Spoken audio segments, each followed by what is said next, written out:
கன்மலையை தண்ணீர் தடாகமாகவும் கற்பாறையை நீரூற்றுகளாகவும் மாற்றுகிறார்.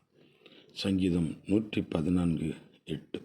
ஆண்டவர் அற்புதங்களை செய்கிறவர். அவர் அதிசயமானவைகளை கட்டளையிடுகிற தேவன். எகிப்திலிருந்து தன் ஜனத்தை விடுதலையாக்கி தனக்கென்று விவரித்து நடத்தின தேவன்.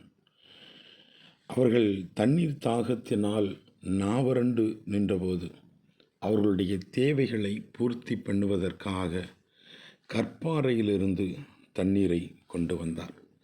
அவர் இன்றைக்கும் அப்படிப்பட்டதான அற்புதங்களையும் அதிசயங்களையும் செய்வதற்கு போதுமான தேவனாக இருக்கிறார்.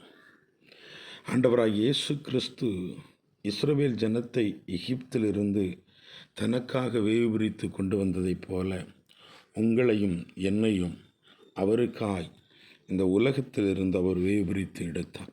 தேவனுக்கு சாட்சியாகவும் தேவனுடைய வசனத்திற்கு சாட்சியாகவும் ஜீவிக்கும்படியாய் கர்த்தர் நம்மை அழைத்தார். நாம் அவருக்கும் அவருடைய வசனத்திற்கும் சாட்சி உள்ள ஜீவிதம் வாழுகிற போது தேவன் நம்முடைய தேவைகள் என்ன என்பதை அறிந்து நமக்காய் அவர் அற்புதம் செய்வார்.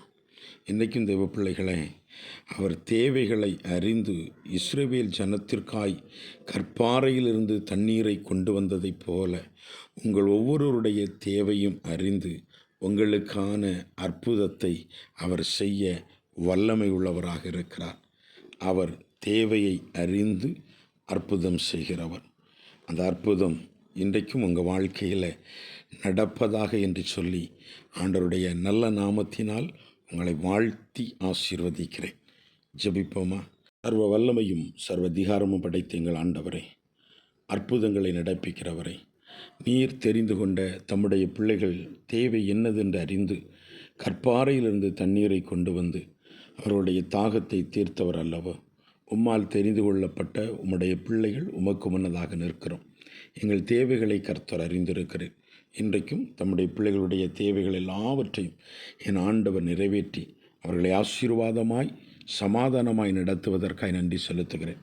அற்புதம் நடக்கட்டும். இயேசு மூலம் எங்கள் நல்ல பிதாவே, ஆமேன்.